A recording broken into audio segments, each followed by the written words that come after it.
ਸਤਨਾਮ ਸ਼੍ਰੀ ਵਾਹਿਗੁਰੂ ਸਾਹਿਬ JIO. परम सन्मानियो गुरु रूप गुरु खालसा साध संगत जी, वाहिगुरु जी का खालसा वाहिगुरु जी की फतेह। देवी दा असाम दे राजे नूं गुरु जी दी शरण हित प्रेरण दा प्रसंग सरवण करांगे। आओ बड़े प्रेम नाल यह प्रसंग सरवण करिए। जद धोबण नूं फड़ लिया तां फिर कोई होर ना आया।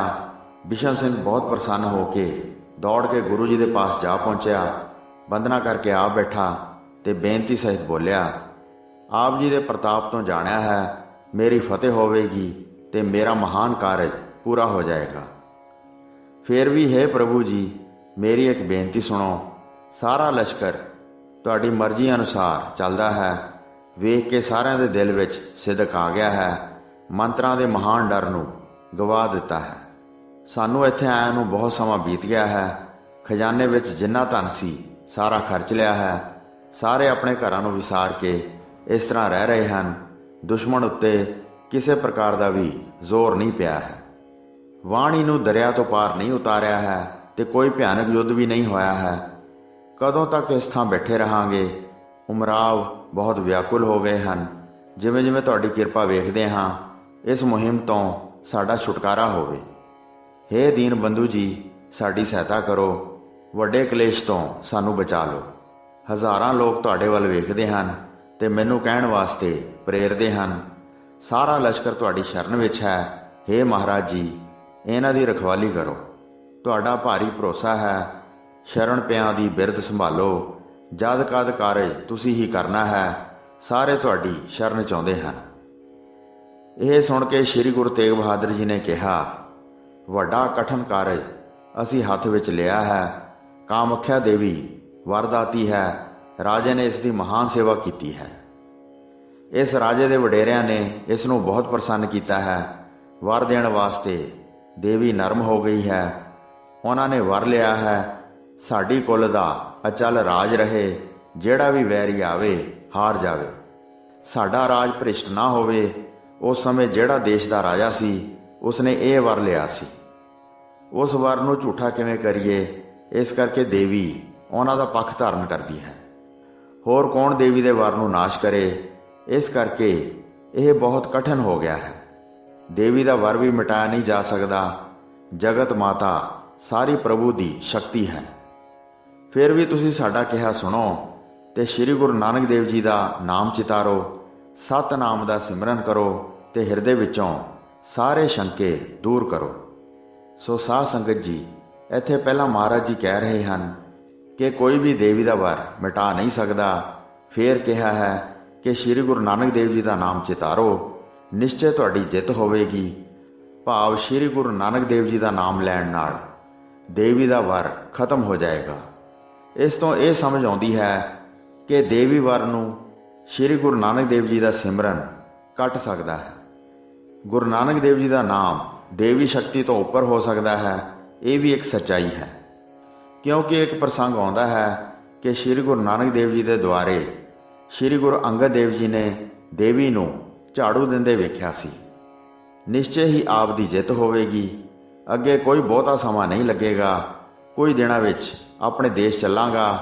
सारे कलेशां नूं त्याग दिओ। ये सुन के राजे ने आनंद पाया ते दोवें हथ जोड़ के वंदना की। निश्चा धार के अपने डेरे वाल चला गया। ये जान गया कि गुरु जी मेरे कार्य पूरे करनगे, नहीं तो यह विजय विशाल दुर्लभ हुंदी किसने किस समय विजय प्राप्त की है। इस तरह सोचदियां जद रात होई अपने अपने थावां ते सारे बिराज गए। कामरूप दा राजा भी रणवास विच चला गया। एक सुंदर पलंग उत्ते वह सौ गया। पीले रंग के कपड़े अते सिर की दस्तार उतार दिती। राजे ने उसनूं संभाल के रख दिता। राजा एक खंजर अपने पास रखता सी। उस सुंदर खंजर नूं कपड़िਆਂ ਵਿੱਚ रख लिया। उस खंजर की मुट्ठी रत्नां नाल जड़ी हुई सी। होर गहणे तन की शोभा सन। सुंदर चौंकी पास उतार के रख दिते। राजा सेज ते चढ़ के बैठ गया। पहला उसने कामख्या देवी नूं नमस्कार की। उस समय लम्मा पै के नींद दे वस विच हो गया। ਰਾਤ ਸਮੇਂ ਰਾਜੇ ਦੇ ਸ਼ਸਤਰ ਬਸਤਰ ਸਾਰੇ ਗੁਰੂ ਜੀ ਨੇ ਆਪਣੇ ਪਾਸ ਮੰਗਵਾ ਲਏ। ਕਿਸੇ ਵੀ ਦੇਵੀ ਦੇਵਤੇ ਨੇ ਨਾ ਹਟਾਏ, ਸਾਰੇ ਸਤਿਗੁਰੂ ਜੀ ਦੇ ਪਾਸ ਆ ਗਏ। ਸਵੇਰ ਹੋਈ ਤਾਂ ਰਾਜੇ ਨੇ ਅੱਖਾਂ ਖੋਲੀਆਂ। ਜਦ ਆਪਣੇ ਕੱਪੜੇ ਨਾ ਵੇਖੇ ਤਾਂ ਚਿੱਤ ਵਿੱਚ ਸੋਚਣ ਲੱਗਾ। ਜਦ ਨਾ ਪ੍ਰਾਪਤ ਹੋਏ ਤਾਂ ਚਿੱਤ ਵਿੱਚ ਬਹੁਤ ਹੈਰਾਨ ਹੋਇਆ ਤੇ ਕਹਿਣ ਲੱਗਾ, ਹੇ ਦੇਵੀ, ਇਹ ਕੀ ਕੌਤਕ ਹੈ।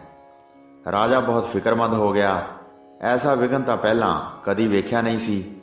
ਸਦਾ ਦੇਵੀ ਮੇਰੀ ਰਖਵਾਲੀ ਕਰਦੀ ਹੈ, ਕੋਈ ਵੀ ਆ ਕੇ ਵਿਘਨ ਨਹੀਂ ਪਾ ਸਕਦਾ। ਜਾਂ ਦੇਵੀ ਦਾ ਵਰ ਮਿਟ ਗਿਆ ਹੈ, ਐਸਾ ਕੌਤਕ ਮੇਰੇ ਨਾਲ ਹੋਇਆ ਹੈ। ਚਾਰੇ ਪਾਸੇ ਬਹੁਤ ਯੋਧੇ ਸਾਵਧਾਨ ਸਨ, ਕਿਸੇ ਵਿਧੀ ਨਾਲ ਕੋਈ ਵੀ ਆ ਕੇ ਨਹੀਂ ਪਹੁੰਚਿਆ ਹੈ। ਜੰਤਰਾਂ ਮੰਤਰਾਂ ਦੀ ਮੈਨੂੰ ਰੱਖਿਆ ਹੈ, ਮੇਰੇ ਨੇੜੇ ਕੋਈ ਵੀ ਨਹੀਂ ਆ ਸਕਦਾ।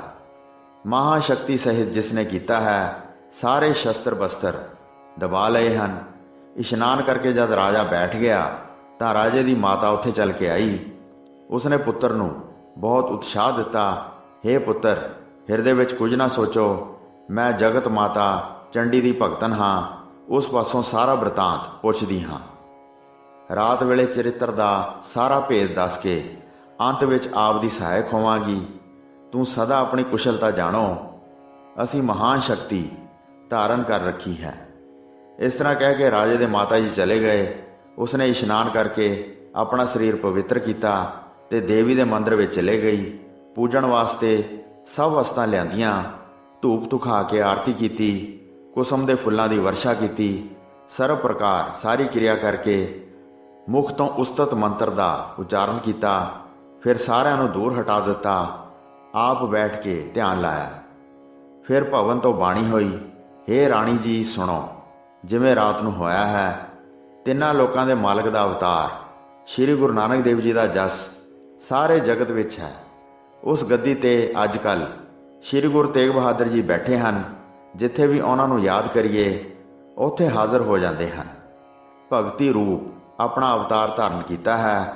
9ਵੇਂ ਗੁਰੂ ਜੀ ਹਨ ਜਿਨ੍ਹਾਂ ਨੇ ਸਾਰਾ ਜਗਤ ਤਾਰਿਆ ਹੈ। ਜਿਹੜਾ ਵੀ ਸ਼ਰਧਾ ਧਾਰ ਕੇ ਉਹਨਾਂ ਦੀ ਸ਼ਰਨ ਵਿੱਚ ਆਉਂਦਾ ਹੈ, ਉਸ ਦੀ ਸਹਾਇਤਾ ਸਭ ਥਾਂ ਕਰਦੇ ਹਨ। ਜੋਧਪੁਰ ਦਾ ਰਾਜਾ ਉਹਨਾਂ ਦਾ ਸੇਵਕ ਬਣਿਆ ਹੈ। ਆਪਣੀ ਬੇਨਤੀ ਕਰਕੇ ਉਹਨਾਂ ਨੂੰ ਨਾਲ ਲਿਆ ਹੈ। ਤੁਹਾਨੂੰ ਉਹਨਾਂ ਪਾਸੋਂ ਕੋਈ ਚਿੰਤਾ ਨਹੀਂ ਹੈ। ਆਪਣੇ ਮਨ ਵਿੱਚ ਕੋਈ ਸ਼ੰਕੇ ਨਾ ਧਾਰਨ ਕਰੋ। ਤੁਸੀਂ ਵੀ ਉਹਨਾਂ ਦੀ ਸ਼ਰਨ ਵਿੱਚ ਜਾਓ ਤੇ ਮਿਲ ਕੇ ਆਪਣੇ ਕੰਮ ਦਾ ਸੁਧਾਰ ਕਰੋ। ਤੁਹਾਡਾ ਰਾਜ ਅਟਲ ਹੈ, ਮਿਟੇਗਾ ਨਹੀਂ। ਮੇਰਾ ਕਿਹਾ ਸੱਚ ਨਿਰਧਾਰਨ ਕਰੋ। ਰਾਜਾ ਰਾਣੀ ਸਭ ਪਰਿਵਾਰ ਤੁਸੀਂ ਵੀ ਉਹਨਾਂ ਦੇ ਨਾਲ ਜਾਓ। ਸ਼ਰਧਾ ਧਾਰ ਕੇ ਜਦ ਦਰਸ਼ਨ ਕਰੋਗੇ ਤਾਂ ਤੁਹਾਡੇ ਸਾਰੇ ਕਾਰਜ ਸਿੱਧ ਹੋ ਜਾਣਗੇ। ਕਿਰਪਾਲੂ ਗੁਰੂ ਜੀ ਤੁਹਾਡੇ ਤੇ ਕਿਰਪਾ ਕਰਨਗੇ। ਉਹ ਸਾਰੇ ਵਿਘਨਾਂ ਦਾ ਨਾਸ਼ ਕਰਨ ਵਾਲੇ ਹਨ। ਰਾਜੇ ਦੇ ਮਾਤਾ ਨੇ ਦੇਵੀ ਤੋਂ ਇਹ ਸਭ ਕੁਝ ਸੁਣ ਕੇ ਸਾਰੇ ਬਚਨ ਮੰਨ ਕੇ ਬੰਦਨਾ ਕੀਤੀ। ਫਿਰ ਉੱਠ ਕੇ ਰਾਜੇ ਦੇ ਪਾਸ ਆਈ ਤੇ ਸਾਰੀ ਗੱਲ ਉਸ ਨੂੰ ਸਮਝਾਈ। ਸ਼੍ਰੀ ਗੁਰੂ ਨਾਨਕ ਦੇਵ ਜੀ ਉੱਤਮ ਪੁਰਸ਼ ਆਏ ਹਨ, ਜਿਨ੍ਹਾਂ ਨੇ ਸਾਰੇ ਦੇਸ਼ ਵਿੱਚ ਆਪਣੀ ਸਿੱਖੀ ਫੈਲਾਈ ਹੈ। ਸਾਰੇ ਸਿੱਧ ਵਿਵਾਦ ਕਰਕੇ ਜਿੱਤ ਲਏ ਹਨ ਤੇ ਹੋਰ ਕਰਾਮਾਤੀਆਂ ਦਾ ਹੰਕਾਰ ਦੂਰ ਕੀਤਾ ਹੈ। ਜਿਨ੍ਹਾਂ ਦੀ ਕੋਈ ਵੀ ਬਰਾਬਰੀ ਨਹੀਂ ਕਰ ਸਕਦਾ, ਉਹ ਸਾਰੇ ਜਗਤ ਵਿੱਚ ਵਿਚਰਦੇ ਰਹੇ ਹਨ। ਉਹਨਾਂ ਦੀ ਗੱਦੀ ਉੱਤੇ ਹੁਣ ਸ਼੍ਰੀ ਗੁਰੂ ਤੇਗ ਬਹਾਦਰ ਜੀ ਬੈਠੇ ਹਨ। ਰਾਜਾ ਬਿਸ਼ਨ ਸਿੰਘ ਆਦਰ ਨਾਲ ਬੇਨਤੀ ਕਰਕੇ ਉਹਨਾਂ ਨੂੰ ਆਪਣੇ ਨਾਲ ਲਿਆਇਆ ਹੈ, ਜਿਸ ਕਰਕੇ ਸਾਡਾ ਸਾਰਾ ਬਲ ਜਾਂਦਾ ਰਿਹਾ ਹੈ। ਉਹਨਾਂ ਨੇ ਹੀ ਤੁਹਾਡੇ ਸ਼ਸਤਰ ਬਸਤਰ ਮੰਗਵਾਏ ਹਨ। ਮਿਲਣ ਵਾਸਤੇ ਦੇਵੀ ਨੇ ਫਰਮਾਇਆ ਹੈ, ਉਹ ਕਿਰਪਾ ਕਰਨਗੇ। ਉਹਨਾਂ ਦੀ ਸ਼ਰਣੀ ਪਾਓ ਤੇ ਅਬਚਲ ਰਾਜ ਆਪਣਾ ਕਰੋ। ਕਾਮੱਖਿਆ ਦੇਵੀ ਦੀ ਆਗਿਆ ਸੁਣ ਕੇ ਰਾਜੇ ਨੇ ਬੜੀ ਤਿਆਰੀ ਕੀਤੀ। ਸਾਰੇ ਪਰਿਵਾਰ ਨੂੰ ਆਪਣੇ ਨਾਲ ਲਿਆ ਤੇ ਚਤੁਰ ਰਾਜਾ ਚੱਲ ਪਿਆ। ਬ੍ਰਹਮਪੁੱਤਰ ਦਰਿਆ ਦੇ ਕਿਨਾਰੇ ਪਹੁੰਚ ਗਿਆ ਤੇ ਇੱਕ ਸੁੰਦਰ ਪੱਕੀ ਬੇੜੀ ਮੰਗਵਾਈ। ਉਸ ਉੱਤੇ ਸਾਰੇ ਸਵਾਰ ਹੋ ਗਏ ਤੇ ਉਹ ਜਲ ਉੱਤੇ ਚੱਲ ਪਈ। ਰਾਜੇ ਨੇ ਬਹੁਤ ਉਪਹਾਰ ਆਪਣੇ ਨਾਲ ਲਏ।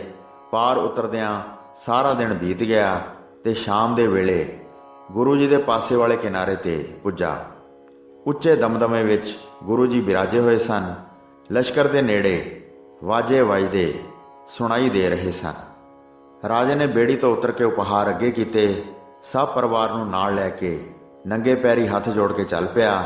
ਸ਼ਰਧਾ ਕਰਕੇ ਹਿਰਦੇ ਵਿੱਚ ਪ੍ਰੇਮ ਧਾਰਨ ਕੀਤਾ ਤੇ ਸ਼੍ਰੀ ਸਤਿਗੁਰੂ ਜੀ ਦੇ ਪਾਸ ਚਲਾ ਗਿਆ। ਸ਼ਰਨ ਸ਼ਰਨ ਕਹਿ ਕੇ ਅੱਗੇ ਲੰਮਾ ਪੈ ਗਿਆ ਤੇ ਚਰਨ ਕਮਲਾਂ ਤੇ ਬੰਦਨਾ ਧਾਰਨ ਕੀਤੀ। ਵਾਹਿਗੁਰੂ ਜੀ ਕਾ ਖਾਲਸਾ, ਵਾਹਿਗੁਰੂ ਜੀ ਕੀ ਫਤਿਹ।